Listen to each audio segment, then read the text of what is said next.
반갑습니다. 날이 좀 많이 쌀쌀해졌습니다. 모두 한 주 건강히 잘 보내셨는지요? 지난 주일은 정말 오랜만에 함께 음식을 나누고 교제하는 시간을 가졌습니다. 참 감사했고 또 행복한 시간이었습니다. 자유롭게 다시 함께 식사하며 교제하며 웃고 즐길 수 있는 날이 속히 올 수 있기를 소망해 봅니다. 겨울이 지나면 오지 않을까 하는 그런 기대감도 또 가져봅니다. 다들 건강하게 이 겨울 잘 나시고 또 기쁨으로 더욱 함께하는 시간들 가질 수 있게 되기를 바랍니다. 오늘은 사도행전 16장의 말씀으로 함께 말씀을 살펴보고자 합니다. 지난 시간에 그 2차 선교 여행을 준비하면서 바울과 바나바가 심히 다투고 갈라지는 모습을 함께 살폈습니다. 그러나 그 다툼은 각자의 소명과 부르심을 따른 갈라짐이었습니다.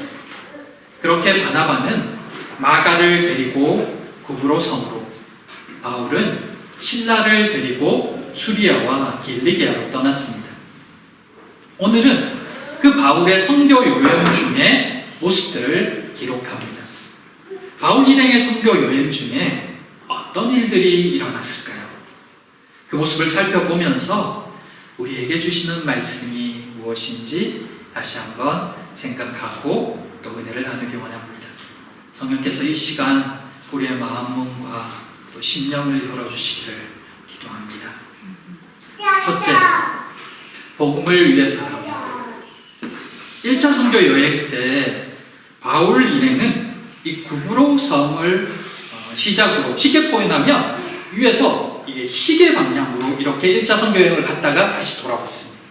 근데 2차 선교 여행은 이제 이 육로를 따라서 시계 반대 방향으로 돌아가고 있습니다.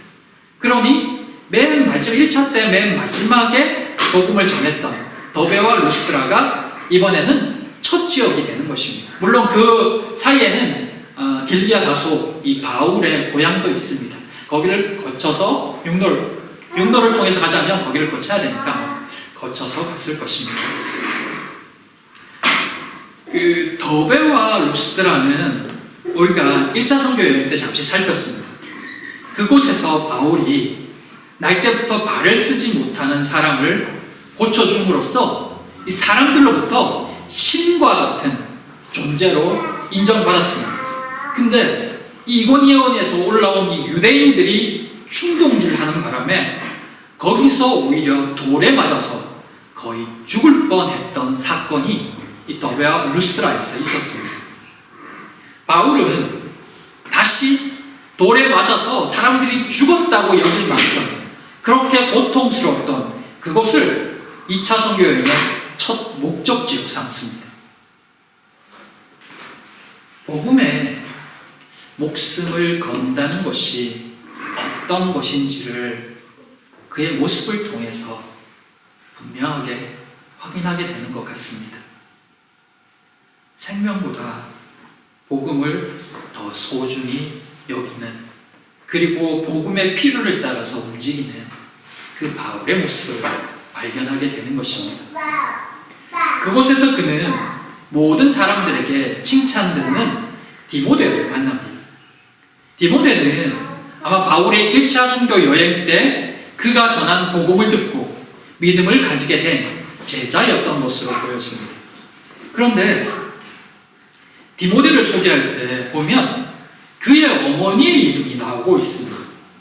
이 말은 디모데의 신앙, 그 경건한 삶이 어머니에게서 많은 영향을 받았다는 것을 짐작케 합니다.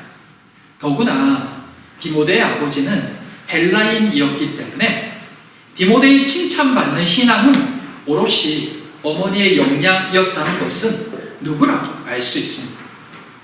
이 디모데에 대한 소개가, 또 그 어머니에 대한 소개가 디모데후서 1장에도 등장합니다. 이는 네 속에 거짓이 없는 믿음이 있음을 생각하니라. 이 믿음은 먼저 내 외조모 루이스와 내 어머니 유니게 속에 있더니 네 속에도 있는 줄을 확신하노라. 그의 칭찬받는 경건한 삶은 그의 외할머니와 어머니로부터 물려받은 삶이었습니다. 비록 아버지는 헬라인이고 또 헬라인과 결혼해서 그 아버지를 따라서 디모데에게 할례를 할 필요가 없을 만큼 격리된 삶이었지만, 그러나 그럼에도 이 디모데가 예수 그리스도를 믿은 것 1차 선교 여행 때, 하지만 그에 대한 칭찬은 이미 그 전부터 있었다는 것입니다. 그러다가 1차 선교 바울의 전도로 온 가정이 예수 그리스도를 영접하고 신실한 그리스도인이 되었던 것입니다. 영국 격언에 이런 말이 있습니다. 한 사람의 좋은 어머니는 100사람의 학교 선생에 비길 가치가 있다. 부모라면 누구라도 자녀가 잘 되기를 바랄 것입니다. 좋은 부모가 되고 싶을 것입니다. 그러나 때로는 자녀를 향한 그 열심이 자녀를 망치기도 합니다. 어떻게 해야 할까요? 가장 좋은 길은 보여주는 것입니다. 그리고 더 좋은 길은 신앙인의 삶을 사는 것입니다. 디모데는 아버지가 헬라인이었기 때문에 보통의 유대인들처럼 할례를 행하지 않았습니다. 그리고 유대인들이 받는 정통 신앙 교육도 제대로 받지 못했을 것입니다. 그런데도 그가 어떻게 형제들에게 칭찬받는 사람이 될 수 있었을까요? 그가 예수 그리스도를 믿은 것은 바울의 1차 선교 여행 이후였지만, 그는 이미 어릴 때부터 어머니로부터 외할머니로부터 경건한 삶이 무엇인지를 직접 보았고 삶으로 배웠던 것입니다. 그것이 유명한 랍비에게 배우는 것보다 더 큰 신앙의 교육이 된 것입니다. 그렇게 그는 예수 그리스도를 믿고 난 뒤에 모든 그 지역의 믿는 형제들로부터 칭찬받는 믿음의 청년이 된 것입니다. 사랑하는 성도 여러분, 보여주는 것보다 더 큰 교육은 없습니다. 저 역시 그렇긴 하지만 그래도 우리 함께 보여주는 신앙인의 삶을 살았으면 합니다. 부모를 공경하는 모습을 보여주며 자녀도 커서 그대로 따라하고, 말씀을 사랑하는 모습을 보여주면 자녀도 크면서 말씀을 사랑하게 됩니다. 세상 것을 사랑하는 모습을 보여주면 자녀도 세상 것을 사랑할 수밖에 없는 것이 당연한 이치입니다. 정말 부탁드리는 것은 힘들어도 어려워도 교회에서 하나님에게서 멀어지지 말라는 것입니다. 그것이 자녀를 살리는 길입니다. 가장 선한 것을 자녀에게 물려줄 수 있는 그런 우리 모든 병원의 식구들 다 되기를 소망합니다. 디모데는 어머니의 바램대로 경건한 삶을 살게 되었고 모두에게 칭찬받는 믿음의 청년이 되었습니다.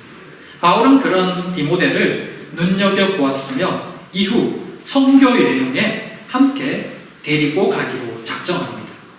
그런데 디모데를 선교 여행에 함께 데리고 떠나기 전에 한 가지 조치를 취합니다. 그것은 뜻밖에도 디모데에게 할례를 받게 하는 것입니다. 얼마 전까지 바울은 이방인 그리스도인들도 할례를 받아야 한다는 그 예루살렘에서 온 어떤 무리들의 요구 때문에 논쟁하고 논쟁하다 결국은 예루살렘 교회 공동체까지 가서 이 문제를 두고 논쟁했던 것을 우리가 기억하고 있습니다. 당연히 바울은 이방인 성도들은 할례를 행할 필요가 없다는 입장이었습니다. 감사하게도 이 예루살렘 공의회에서도 그 결정력 없이 이방인 성도들은 할례를 행할 필요가 없다였습니다. 그렇게 힘들게 할례를 행하지 않고도 예수 그리스도를 믿고 충분히 신앙생활할 수 있다라는 결정을 얻었는데 지금 그 바울이 디모데를 할례받게 하는 것입니다. 그런데 또 5절을 보면 바울은 여러 성으로 가서는 예루살렘 교회에서 정한 그 규례를 가르칩니다. 그것은 피와 목매어 죽인 것과 음행은 피하되 이방인 성도들은 할례와 같은 율법은 지키지 않아도 된다는 것이었습니다. 다른 지역에 복음을 전할 때 이방인 교회를 할 때는 또 그것을 이야기합니다. 각 성에서는 할례를 행할 필요가 없다고 그렇게 가르치면서 정작 자신이 데리고 떠나는 디모데에게는 왜 할례를 받게 했을까요? 왜 이런 모순적인 모습이 나올까요? 그것은 디모데가 앞으로 복음 사역자로 쓰임 받을 것이기 때문입니다. 성경에서는 그 이유를 그 지역에 있는 모든 유대인들로 말미암아라고 이야기합니다. 디모데는 이제 바울을 따라서 복음을 전하게 될 것입니다. 그러다 보면 그는 이방인들뿐만 아니라 유대인들도 만나게 됩니다. 그런데 유대인들이 디모데의 아버지가 헬라인인 것을 알면 그가 전하는 복음을 듣기도 전에 그를 거절할 것이 뻔합니다. 왜냐하면 유대인들은 무할례자들인 이방인들과 접촉한 것을 극히 꺼릴 뿐만 아니라 이방인들에게서 신앙적인 이야기를 들으려 하지 않을 것이기 때문입니다. 그러면 디모데는 할례를 행하지 않았다는 것 때문에 복음을 전할 기회조차 얻지 못하는 것입니다. 그래서 유대인들이 부담 없이 디모데를 만날 수 있도록 유대인의 감정을 고려해서 디모데에게 할례를 행하게 한 것입니다. 바울이 유대인들의 눈치를 봐서였을까요? 만일 그랬다면 바울은 이곳 루스드라에 오지 않았을 것입니다. 그는 이곳에서 이미 유대인들 때문에 돌맞아 죽을 뻔했기 때문입니다. 유대인들의 눈치가 아니라 유대인들을 위해서였습니다. 더 정확히는 유대인들에게 복음을 전할 수 있게 하기 위해서였습니다. 고린도전서 9장 19절에 내가 모든 사람에게 자유로우나 스스로 모든 사람에게 종이 된 것은 더 많은 사람을 얻고자 함이라. 유대인들에게 내가 유대인과 같이 된 것은 유대인을 얻고자 함이요 율법 아래에 있는 자들에게는 내가 율법 아래에 있지 아니하나 율법 아래에 있는 자같이 된 것은 율법 아래에 있는 자들을 얻고자 함이요 율법 없는 자들에게는 내가 하나님께는 율법 없는 자가 아니요 도리어 그리스도의 율법 아래에 있는 자이나 율법 없는 자와 같이 된 것은 율법 없는 자들을 얻고자 함이라. 바울은 유대인들에게 복음을 더 잘 전할 수만 있다면 복음에 위배되지 않는 한 그 어떤 것이라고 했을 것입니다. 근데 사실 이것은 예수님께서 먼저 하셨습니다. 죄가 없는 예수님이 그 율법의 교례 아래 그 율법 아래 이 땅에 태어나셨고 그 율법의 짐을 스스로 짐으로 죄의 굴레에서 죽을 수밖에 없는 우리를 살려주셨습니다. 주께서 먼저 스스로를 낮추고 인간의 형상으로 오셔서 우리를 위해 죽으셨던 것입니다. 바울 역시 그 본을 따르고 있는 것입니다. 할례는 결코 구원의 조건이 될 수 없다고 외친 것도 이방인들에게 복음을 전하기 위함이었고 지금 디모데에게 할례를 행하는 것도 유대인들에게 복음을 더 잘 전하기 위함이셨습니다. 그의 우선순위는 언제나 복음이었습니다. 바울에게는 영적 아들이라 불리는 또 한 명의 아들이 있습니다. 디모데와 더불어 디도입니다. 그런데 바울이 디도에게는 할례를 행하게 하지 않았습니다. 왜냐하면 디도는 이방인이며 앞으로도 그의 사역은 이방인들만을 위한 사역이 될 것이기에 굳이 할례를 하게 할 필요가 없었던 것입니다. 바울은 복음을 전하기 위해서 각 사람들에게 맞춤 사역을 하고 있었던 것입니다. 한 명이라도 더 들을 수 있도록 말입니다. 신앙생활 하다 보면 때아니게 여러 다툼과 분쟁을 겪을 때가 있습니다. 그런데 그 내용을 보면 사실 복음 때문에 싸우는 경우는 잘 없습니다. 예배 마치고 음식 뭐 먹을까 정하다가 김장하는데 언제 날짜를 정하느냐, 교회 커튼을 바꿔야 되는데 색깔을 뭘로 정할까 하다가 그러다가 싸움이 붙어서 갈라지고 교회를 떠나는 일들이 생깁니다. 일하다 보면 의견이 맞지 않을 수 있습니다. 그것은 어쩌면 당연한 일입니다. 지난 시간에 말씀드렸지만 우리는 모두 다양한 성장 배경과 교육 환경과 또 여러 가지 다른 조건 속에서 성장했기 때문에 어떤 한 입장을, 한 곳을 바라보는 입장과 관점이 충분히 다를 수 있습니다. 그러나 그때도 우리가 기억할 것은 우리가 이곳에 모여 있는 이유는 무슨 일을 잘해보기 위함이 아니라 복음 때문입니다. 복음 때문에 모였으니 복음이 우리의 우선순위가 되어야 합니다. 유대인들이 복음을 잘 받아들일 수만 있다면 얼마든지 자신의 주장까지도 내려놓을 수 있는 이 바울의 모습을 기억하기 바랍니다. 본문을 묵상하면서 감사한 것이 있었습니다. 그것은 우리 평안의 식구들이 참 서로를 위해 많이 이해하려고 애쓴다라는 것입니다. 그런 것들이 문득문득 보이는 것입니다. 조금이라도 더 상대방을 배려하려고 애쓰고 도우려고 하는 모습이 목회자로서 볼 때 정말 감사하고 정말 좋고 행복했습니다. 그러나 이것으로 끝나서는 그냥 좋은 공동체밖에 될 수 없습니다. 중요한 것은 복음을 위해 우리가 해야 될 것이 무엇인가를 끊임없이 생각하는 것입니다. 복음을 위해 내려놓아야 될 것이 있다면 내려놓을 수 있는 믿음과 용기와 결단이 필요합니다. 그러나 늘 말씀드리지만 우리의 힘만으로는 금방 지칠 수 있습니다. 성령의 능력과 성령의 도우심을 구해야 합니다. 그래야 옳은 일, 바른 일을 하고도 지치지 않을 수 있습니다. 바라기는 사랑하는 모든 성도님들마다 성령께서 주시는 힘으로 복음을 위해 앞으로 나아가는 모두가 되기를 축복합니다. 그런 모두를 통해 우리의 주변으로, 이웃으로, 지역으로 복음이 전해지고 그렇게 또 한 생명이 예수 그리스도를 믿는 그런 기쁨과 은혜가 있기를 진심으로 소망해 봅니다.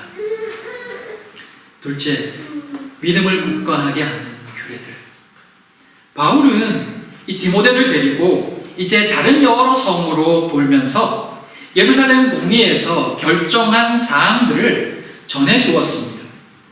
그 소식은 이방인 교회들의 근심을 덜어주었고 이를 통해서 더 많은 이방인들이 율법에 부담 없이 복음을 들을 수 있게 되었습니다. 그로 인해 교회의 믿음은 더욱 굳건해지고 그 수는 날마다 더해갔다라고 기록합니다. 율법의 의무를 제거하고 그들이 지켜야 할 규례를 정하니 교회의 믿음이 더 굳건해졌다는 이 말씀은 오늘 우리에게도 가르쳐주는 깨달음이 있습니다. 우리를 하나님 앞에 온전히 서지 못하게 하는 우리 과거의 잘못과 죄악들, 이미 회개했음에도 불구하고 여전히 기도할 때마다 우리의 발목을 잡게 만드는 그 죄책감, 알게 모르게 사람들의 눈치를 보며 신앙생활하게 하는 분위기들, 그런 것들로부터 벗어나야 합니다. 하나님 앞으로 나아가지 못하게 하는 그 굴레들을 과감히 벗어 던져야 합니다. 그러나 신앙인으로서, 성도로서 또한 우리가 지켜야 할 것들이 있습니다. 맞는 모습이 있습니다. 그것은 은근슬쩍 넘어가거나 외면할 게 아니라 힘써 지켜야 합니다. 교회 안에서뿐만 아니라 삶에 있어서도 우리가 신앙인으로서, 한 성도로서 행해야 될 것들은 행해야 됩니다. 하나님 앞에서 우리에게도 주어진 규례가 있습니다. 말씀, 기도, 재정, 시간, 관계, 여러 부분에 있어서 성도라면 반드시 따라야 될 것들이 있습니다. 그것은 지키는 것입니다. 그것이 우리의 믿음을 더 굳건하게 한다고 그렇게 기록합니다. 의무가 아닌 의무들, 주님 안에서 기쁨으로 짊어져야 될 것들, 그것이 우리를 속박하고 압박하는 것이 아니라 우리를 믿음 안에서 자유케 만들어줍니다. 그것이 우리에게 필요합니다. 성도다운 모습을 잃어갈 때, 알면서도 게으름과 세상 여러 상황과 생각들로 인해 신앙이 느슨해질 때, 그것이 우리를 믿음 잃게 만들고 주저앉게 만듭니다. 그래서 과감히 결단하고 행함이 필요합니다. 사랑하는 성도 여러분, 우리를 하나님 앞으로 나아가지 못하도록 자꾸 잡아당기는 것이 무엇입니까? 과거입니까? 관계입니까? 열등감입니까? 교만입니까? 떨쳐버리시기 바랍니다. 우리가 하나님 자녀로서, 성도로서 지켜야 할 것이 무엇입니까? 기억하십시오. 그리고 행동하십시오. 그것을 행할 때 신앙의 회복이 있고 하나님과의 관계에 은혜가 있습니다. 바라기는 사랑하는 모든 성도님들마다 이런 결단과 움직임이 있기를 소망합니다. 그것을 통해 나 자신과 또 교회 공동체에 믿음이 더해지고 수가 더해지는 그런 은혜의 역사가 있기를 진심으로 기도합니다. 기도하겠습니다. 사랑과 은혜의 하나님, 우리의 연약함을 고백합니다. 그러나 믿음으로 일어서게 하여 주시옵소서. 버릴 것은 버리고 행할 것은 행할 수 있는 그런 신앙인이 되게 하여 주시옵소서. 그렇게 복음의 사람으로, 그리스도인으로 세워지는 모두가 되기를 소망하오며 예수님 이름으로 기도드립니다.